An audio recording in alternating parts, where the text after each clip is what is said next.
Assalamualaikum warahmatullahi wabarakatuh. Salam sejahtera untuk kita semua.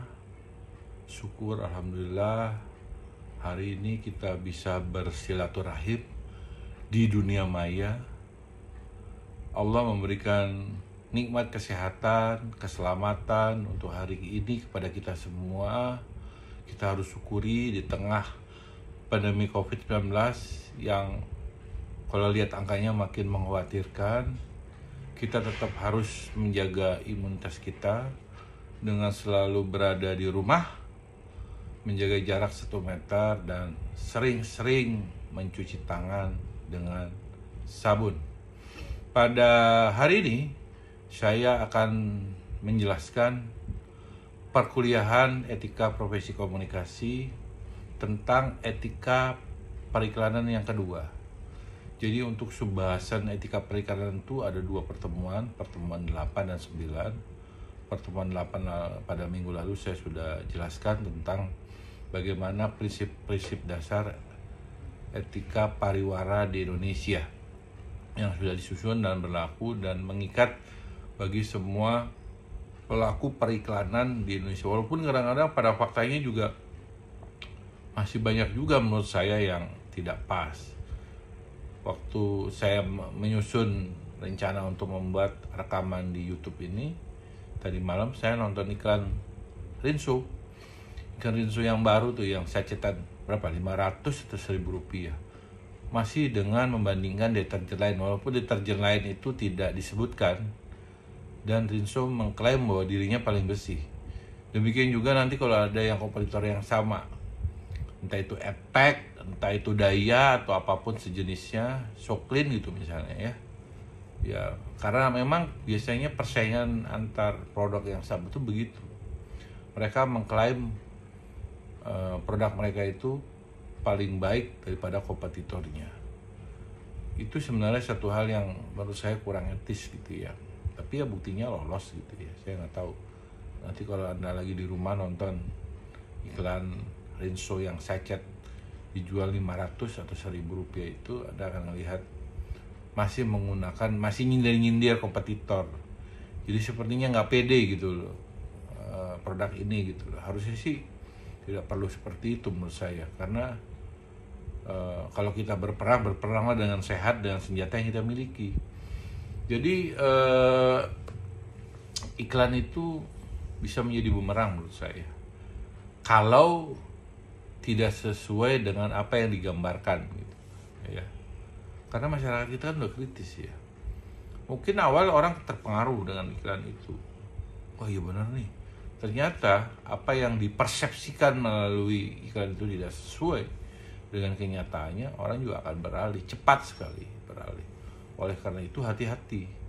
Iklan itu bisa juga menjebak kita semua kalau memang tidak menggambarkan produk yang sejati. Artinya persepsi yang dibangun tuh harus sesuai dengan kualitas produknya, tidak sembarangan. Nah, pertemuan kedua ini saya memberikan beberapa contoh lah produk-produk yang memang tidak bisa sebebas-bebasnya untuk beriklan. Misalnya yang pertama itu minuman keras ya. Minuman keras itu kan iklannya cuma ada di event aja itu ya. Misalnya kalau Anda lihat di diskotik gitu, atau di Instagram ada tuh kalau misalnya artis-artis yang jadi DJ itu kan hari Minggu ada kegiatan di diskotik posternya ada, pasti bawahnya ada Johnny Walker atau apa gitu, Sivas, Regal gitu. Itu iklan yang mereka hanya bisa tampilkan secara spesifik. Nggak pernah saya nonton di TV itu ada iklan minuman keras gitu ya, karena memang masuk ke Indonesia pun pajaknya tinggi gitu loh. Dan hanya boleh beredar di tempat yang khusus. Di supermarket aja, Indomaret apa nggak ada iklan. Bir aja sekarang udah nggak ada kok gitu ya.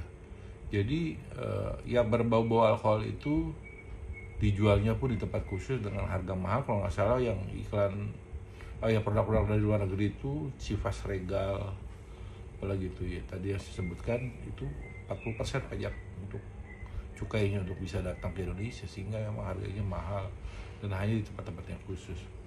Yang kedua tentang rokok ya, ini juga spesifik ya. Rokok tuh makin makin geraknya makin dibatasi, udah nggak boleh sekarang sponsor olahraga, bahkan jarum juga ngambek gitu. Jadi Jarum itu kan punya klub bulu tangkis yang udah mengalihkan banyak juara dunia, dan mereka menggunakan brand Jarum untuk audisi, diprotes gitu sampai akhirnya mereka ngambek nggak mau ngadain lagi gitu. Ya memang sih satu sisi benar, tapi kan juga sulit itu dipahaminya gitu loh. Rokok tapi mensponsori olahraga itu gimana ceritanya itu? Sementara kita tahu hal yang berterangan dulu waktu sebelum seketat sekarang, rokok itu bisa mensponsori basket, ya kan? Basket tuh sponsori olahraga itu produk rokok main dulu tuh. Saya buka aja ya. Sekarang kan sepak bola dulu ada Bentul zaman dulu tuh, Liga Indonesia di sponsori Jarum gitu. Nah, kalau olahraga itu memang rada aneh gitu. Sementara olahraga itu kan bertentangan dengan rezim merokok. Merokok itu merusak kesehatan gitu ya. Sehingga sekarang memang ruang lingkup iklan rokok makin terbatas. Seperti yang di TV misalnya hanya bisa jam 10 malam. Kemudian di iklan outdoor juga terbatas ya. Karena setiap daerah juga ada yang namanya perda anti rokok gitu. Larangan merokok seperti di Kota Bogor nggak bisa ya. Kabupaten kayaknya masih bisa di Kota Bogor. Daerah-daerah yang lain masih bisa ya iklan rokok itu. Jadi memang ruang lingkupnya terbatas untuk iklan rokok. Obat-obatan juga itu banyak aturannya ya. Nggak ada obat-obatan yang bisa mengklaim dirinya bisa menyembuhkan semua penyakit, nggak bisa ya. Jadi iklan-iklan obat-obatan itu juga banyak aturannya yang mengikat ya. Dia tidak bisa sebebas bisa jual kecap lah katakan gitu ya. Ya misalnya melegakan tenggorokan, meredakan batuk, tidak bisa sebut misalnya mengobati batuk nggak bisa. Meredakan batuk. Jadi diksi pilihan kata ini tuh memang terpilih. Jadi nggak bisa klaim bahwa dia yang paling hebat, paling sembuh. Ya kalau nggak sesuai gimana? Jadi obat-obatan pun juga punya aturan yang khusus terkait dengan iklan dia ya. Terutama obat-obatan yang sering ada di pasaran gitu ya. Itu mereka terikat ya. Bagaimana dengan produk pangan? Ya. Produk pangan ini misalnya tidak boleh menampilkan balita ya. Misalnya soal susu gitu ya, susu dan sebagainya itu juga itu kan produk pangan tuh yang bisa dikonsumsi oleh publik, itu juga sebenarnya tidak boleh menampilkan balita ya. Tapi kan kadang-kadang juga masih banyak gitu ya yang dilanggar ya. Itulah di Indonesia ini aneh, tidak tahu dengan aturan gitu ya, takutnya dengan polisi, dengan tentara gitu ya. Sementara aturannya banyak dilanggar. Bagaimana dengan vitamin, mineral, dan suplemen? Ya. Aqua gitu ya, nggak ada yang mengatakan Aqua itu yang terbaik. Pasti dia membangun iklan itu masalahnya tentang konservasi dan sebagainya. Kemudian vitamin atau suplemen itu juga nggak bisa mengklaim dia yang paling hebat. Jadi itu terikat juga tuh aturan-aturan tentang produk-produk itu ya. Apalagi kosmetika. Biasanya kan itu kalau kosmetika, alat-alat kesehatan itu kan menampilkan sosok bintang iklan. Ya, ini after before gitu ya. Ya, tiba-tiba tadinya tidak glowing lagi gitu ya. Sekarang pakai ini glowing. Ya, pakai influencer misalnya. Pakai selebgram gitu. Itu kan yang sering terjadi iklan-iklan yang ada sekarang itu ya. Direkomendasi gitu kan. Nah, ketika misalnya ada masalah, itu terjadi juga loh. Itu bukan produk kosmetika ya. Ketika ada masalah itu gimana pertanggungjawabannya gitu loh. Apakah kita bisa meminta pertanggungjawaban selebgramnya? Itu yang terjadi di Jawa Timur kalau nggak salah ya. Kemarin ada kasus, itu perbankan ya. Pinjaman-pinjaman itu di endorse oleh selebgram, artis, akhirnya artis ini dipanggil polisi itu. Itu bisa dipidana tidak artisnya yang menyalahkan untuk nabung di mana dan sebagainya. Itu juga sekarang selebgram itu, influencer itu harus hati-hati memilih produknya. Jadi tidak semua produk bisa dia iklankan gitu. Karena mungkin saja kalau itu ternyata berbuah penipuan, takutnya ada unsur pidana terhadap bintang iklannya gitu. Jadi sekarang nggak bisa main endorse-endorsean saja gitu. Nggak bisa main jadi influencer saja ya. Yang penting dia dapat gitu kan. Yang bersifat testimonial itu nggak bisa. sekarang mungkin udah selebgram atau influencer itu lebih selektif memilih produk-produk yang memang yang baru tapi bisa dipertanggungjawabkan, karena risikonya itu berat juga yang harus ditanggung oleh para pemeran itu gitu ya. Kemudian terkait dengan klinik, poliklinik, rumah sakit itu ya, nggak bisa mengatakan saya rumah sakit yang paling bisa menyembuhkan, nggak bisa klaim. Jadi ya, apalagi yang terkait dengan pengobatan alternatif ya. Dulu kan ada tuh iklan tongseng atau apa saya lupa itu ya. Itu menyembuhkan segala macam penyakit. Ternyata kan juga penipuan yang terjadi itu. Ya, jadi hati-hati juga ya, terutama yang kecuali yang memang misalnya biasanya kalau jasa penyembuhan alternatif itu biasanya testimonial. Saya pernah berobat, terus saya buat testimoni, benar saya dulu bisa bersembuh, itu bisa dipertanggungjawabkan. Orang yang pernah berobat suruh buat testimoni itu bentuk iklan sebenarnya. Ya, yang paling mudah dipercaya kan begitu untuk pengobatan alternatif. Ya. Kemudian ada lagi yang terkait dengan properti. Nah, ini properti menarik ya. Ya, di properti itu sekarang modelnya kayak advertorial ya, yang ada di TV gitu ya, Agung Sedayu Group gitu-gitu kan, apartemen dan sebagainya, dan dia bisa promosi di situ dengan harga-harga khusus. Sekarang 1 jam lagi gitu kan. Properti sekarang modelnya, properti itu bukan hanya iklan segede gajah di koran atau di billboard, tapi dia sudah menggunakan media TV untuk blocking gitu ya. Evelyn itu kan, ada Ibu Evelyn tuh yang sering tampil di TV tuh, marketing direkturnya dari Agung Sedayu Group. Dia pintar banget itu mempromosikan produk-produknya itu, bahkan mengundang artis juga kadang-kadang untuk sebagai selebgram itu untuk membantu dia mempromosikan sebuah produk. Biasanya setengah jam, 15 menit itu ya. Dan di hari itu juga, terutama di hari Minggu ya tayangnya ya, karena kan pada libur ya. Sekarang juga ditutup jam 1, nanti akan ada bonus atau apa, harga khusus hari ini harus sold. Itu cara strategi iklan mereka itu. Sekarang sudah agak jarang-jarang saya lihat itu properti di TV ya.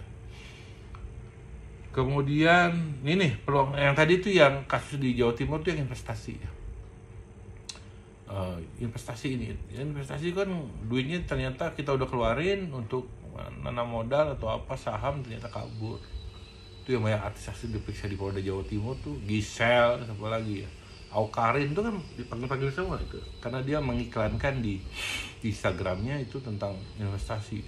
Dengan investasi 1 juta nanti sebulan akan kita dapat sekian. Nah itu kan hati-hati. Ya itu sekarang akhirnya jadi pidana karena banyak yang yang tertipu gitu loh. Akhirnya lapor ke polisi, akhirnya selebgram itu pada dipanggil-panggilin ke polisi. Ya. Nah, jadi banyak sekali ya tentang iklan layanan masyarakat masuk ya. Iklan layanan masyarakat tuh COVID-19 tuh biasanya iklan layanan masyarakat tuh bersifat tidak komersial, tapi lebih banyak pada himbauan. Ketika ibunya Jokowi meninggal kemarin, banyak iklan duka cita di TV atau dimanapun, itu masuk kategori iklan layanan masyarakat. Biasanya harganya juga nggak mahal gitu. Misalnya himbauan untuk di rumah saja, menjaga jarak 1 meter, sering mencuci, itu yang ada di mana, by siapa gitu ya, Ciputa Group, Sinarmas, itu lebih kepada iklan layanan masyarakat. Dia tidak mempromosikan, tapi lebih pada himbauan sosial ya, sosial kepada publik ya. Kemudian juga ada iklan duka cita, itu yang sering tuh, biasanya di Kompas banyak yang meninggal dengan tenang, bapak ke surga apa-apa, itu ada iklan duka cita tuh, ada, itu ada aturannya juga ya, berapa kolom, berapa apa gitu kan. Iklan duka cita itu suka ada di Kompas biasanya gitu. Banyak tuh yang saya baca itu biasanya kawan-kawan yang keturunan Tionghoa itu yang sering masang iklan itu untuk pemberitahuan bahwa dia sudah meninggal dan sudah dimakamkan ya. Rata-rata sih yang dari Tionghoa itu yang sering masang iklan duka cita.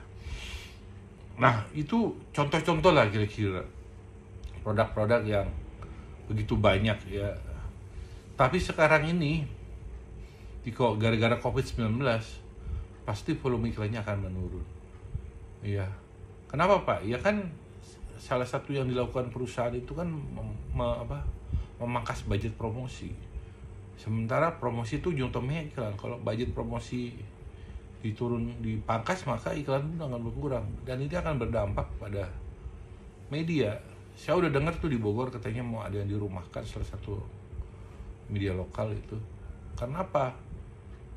Iklannya sudah menurun, kemudian juga penjualannya juga udah mulai drastis. Kalau memang surat kabar kan sudah tahu memang situasinya memang sudah berbeda. Saya juga berpikir televisi juga mengalami yang sama kok. Karena apa?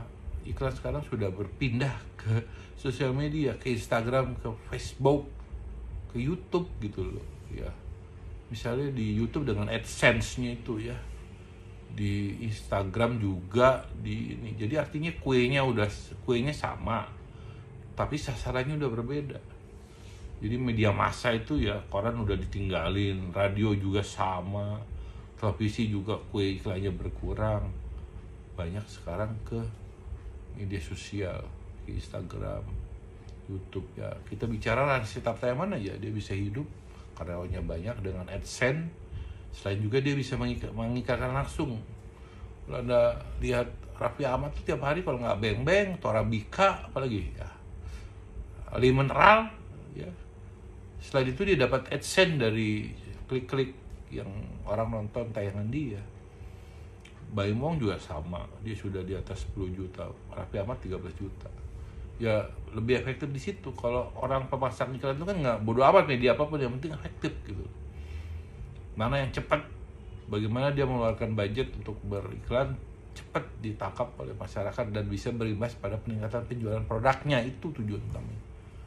Ya, apalagi mungkin rate-nya lebih murah, ya kan? Sekarang standar di Facebook, Instagram, atau YouTube juga mungkin tidak semahal TV gitu. Ya, saya pernah pengalaman iklan politik ya di pilkada dulu tuh tahun 2000 berapa ya, 14 itu mahal sekali. Ya, 15 detik itu bisa 100 juta. Itu politik tuh untuk iklan pilkada tuh. Sekali tayang toh, belum ongkos produksinya. Itu mahal sekali. Nah, kenapa? Karena emang produksi di TV itu satu episode misalnya Oke Bos ya di Trans 7 berapa? Raffi Ahmad pasti nggak mau dibayar 5 juta dong sekali jadi host, ya paling 50 juta. Belum lagi Vicky, kemudian Sahila untuk Oke Bos tuh. Itu honornya saja berapa? Belum lagi biaya produksinya. Kalau satu episode habis 150 juta, iklannya harus berapa? Sementara satu episode itu hanya kadang 1 jam. Berapa? 1 detik tuh berapa rupiah? Kayak itu yang terjadi di TV.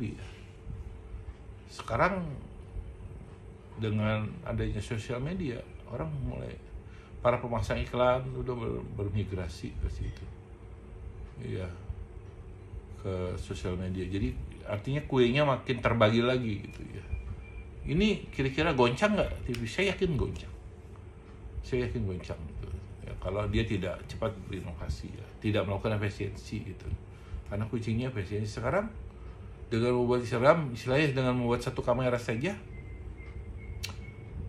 seorang selebriti gitu sudah bisa buat konten, langsung upload YouTube, dia edit sendiri, satu orang bayar gitu. Misalnya seorang lulusan D3 IPB Sekolah Vokasi kerja di salah satu selebritis, tugasnya apa? Ngambil gambar, ngedit, ngasih narasi dikit, upload. Mungkin dibayar 7,5 juta, 10 juta mau kali seorang aja untuk bikin konten sehari satu ya, untuk mengabadikan kegiatan selebritis itu. Selesai kan? Sementara dia dapat AdSense-nya berapa? Belum lagi iklan kontraknya. Kalau sehari satu, nanti meningkat dia bikin produksi seperti in-house seperti Raffi Ahmad, seperti juga Baim, seperti Gading sekarang punya Kui Entertainment ya, luar biasa.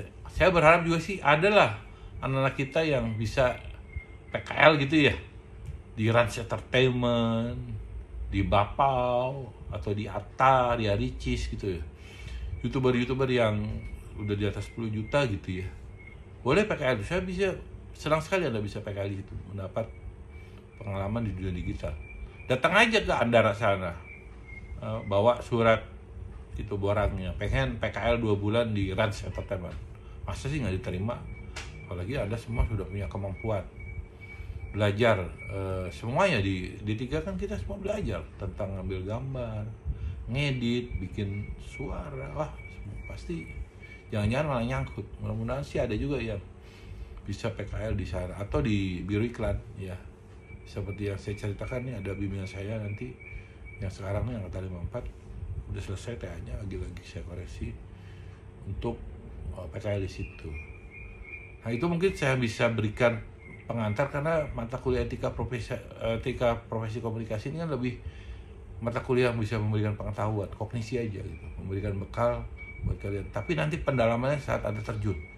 Kalau Anda ingin menjadi fotografer, nanti ada etika fotografi di situ. Anda menjadi wartawan, etika jurnalistik. Anda menjadi akademisi, ada namanya etika akademisi. Semuanya ada. Sehingga kita disebut profesional. Orang yang profesional itu yang mematuhi etika gitu. Orang yang tidak profesional yang melanggar etika itu aja gampang. Jadi profesional seseorang itu diukur sejauh mana menaati etika yang udah disusun. Itu saja mungkin sebagai sebuah pengantar. Nanti kalau ada yang ingin memberikan komen, boleh. Bertanya boleh. Baik, kita ketemu lagi minggu depan untuk tema yang berbeda, mata kuliah etika profesi komunikasi. Terima kasih. Wabillahi taufik wa hidayah. Wassalamualaikum warahmatullahi wabarakatuh. Jaga jarak, di rumah saja, dan selalu mencuci tangan. Terima kasih.